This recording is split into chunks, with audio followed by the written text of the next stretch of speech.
Today we are creating card paintings with these beautiful stamps from Stampers Anonymous that totally remind me of Christmas like it used to be and the good old times. My name is Julia and I'm an enthusiastic card maker and paper crafter from Austria. Welcome to my channel, Julie's Kreativschatzkiste. The stamp set we're working today is from Stampers Anonymous and Tim Holtz. It's called Holiday Scenes and it includes these 3 beautiful stamps with Christmas scenes. These scenes remind me of paintings from the past, and that's why I'm going to try to actually use these stamps to conjure up paintings on cards. At the beginning of my project, I didn't know where it would take me, so I simply stamped the scenes a lot. I used a cream-white photo cardboard for a vintage feel. I also tried heat embossing on vellum, stamping with gold ink and stamping with white ink. For stamping, I used Archival ink. On the one hand, Memento Tuxido black, and on the other hand, Ranger Archival in Cobalt. But all of these stamp impressions just went into my stash. I didn't use them today for this video.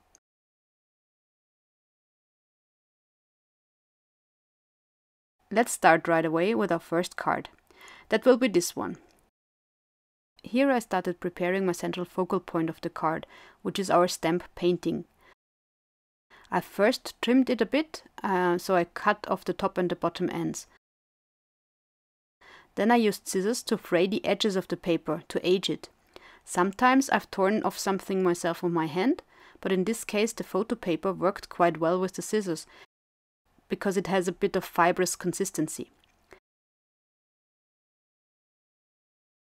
I then used Distress Oxide Vintage Photo to make the whole thing look old, so I simply colored my frayed edges brown.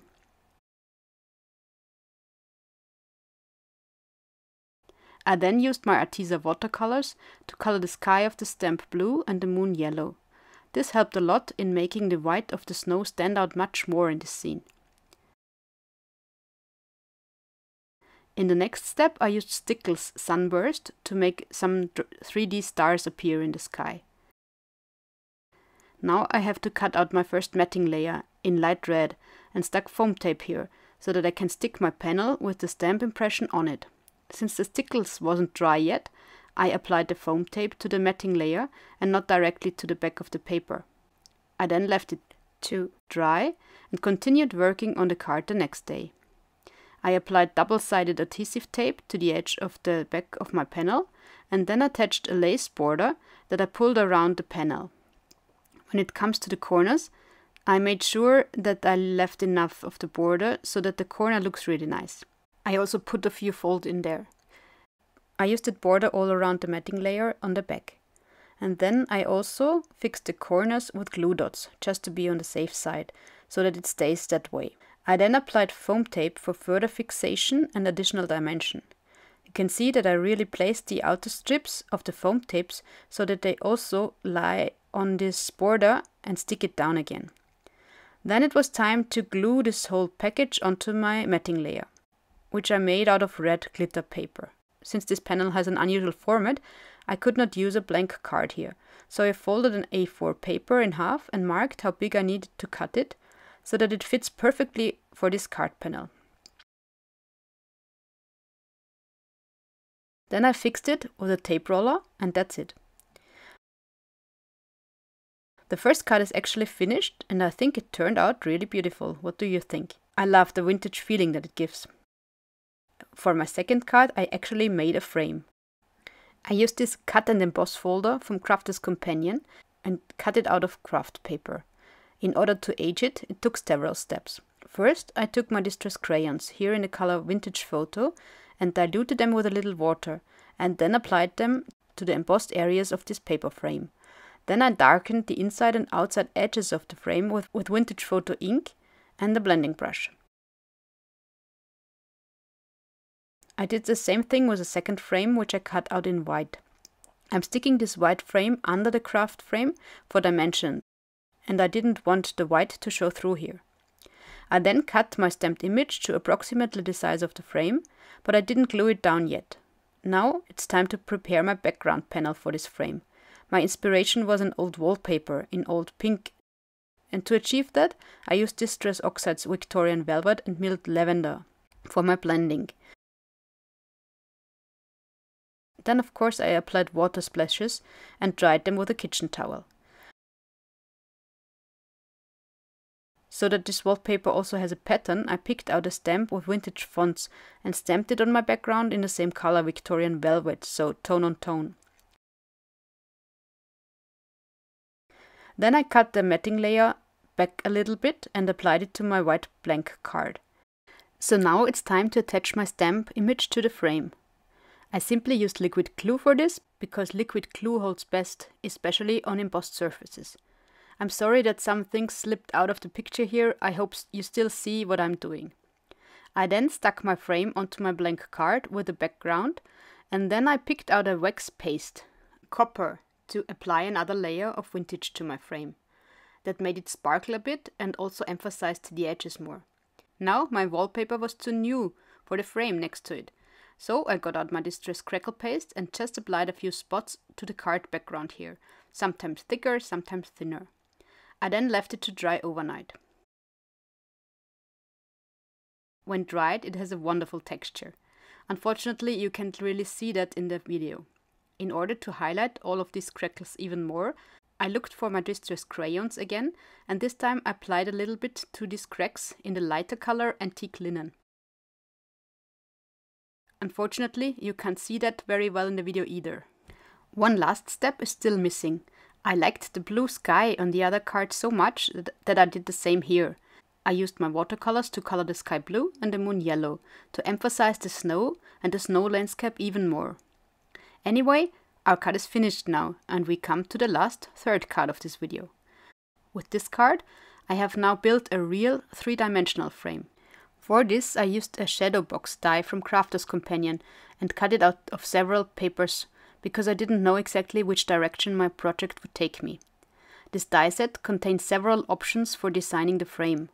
I decided on this dark brown card background and chose this die for the frame design, which cuts slits into the frame. Here you can thread a ribbon or a border through, which you will see me do in a moment. I've also already applied double-sided adhesive tape to all the adhesive tabs and flaps to make things quicker.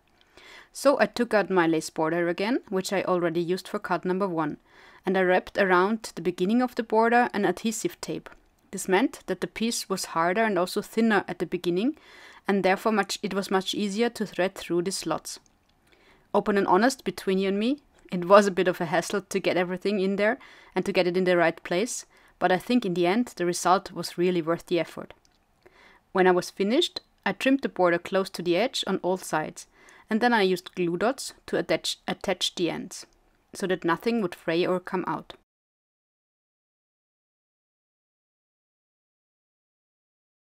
I then looked which of my stamped pieces fits best into this frame and decided on the cream-colored one. And here again I made the sky blue and the moon yellow with my watercolors. I then used my mini guillotine to cut this panel so that it actually fits into the frame, and then fixed it inside with adhesive tape so that nothing would slip. To make it look like a yellowed old painting, I used vintage photo on the edge of the cream white photo paper. To construct the frame, I removed the cover from the double-sided adhesive tape, then folded the adhesive tab backwards and then folded the frame over at the second visible fold edge and pressed it flat. This means that the distance is exactly right and the two opposite sides of the frame are exactly parallel. Then there are these little corners which you have also to adhere to the longer side of the frame. These help with the stability of the frame and also for mounting the shorter side parts. For adhering the shorter side parts, I did it the same way as I did the long side parts. I folded back the flap with the adhesive tape, and then I folded the paper flat on the second visible fold line. I pressed that firmly and put it back up. When putting it up, you have to be careful to thread the parts into the long side edges correctly, but that can be done with a little pushing back and forth.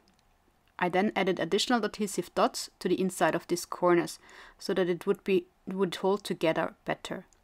Here too I have now treated the frame again with this copper wax and smeared the top and the inside a bit with it, especially on the edges and corners.